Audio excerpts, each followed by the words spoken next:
तिल बनवले रे मरुआ ओ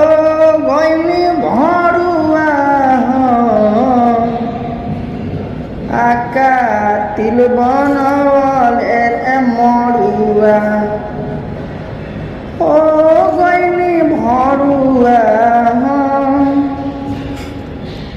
छोरी कहवा गईले रे मरुआ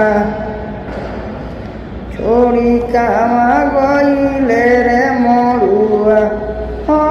गईनी भरुआ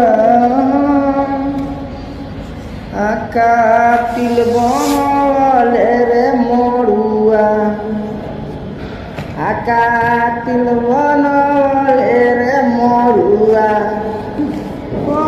गईनी भरुआ छोरी कहवा गईले रे मरुआ छोरी कहवा गईले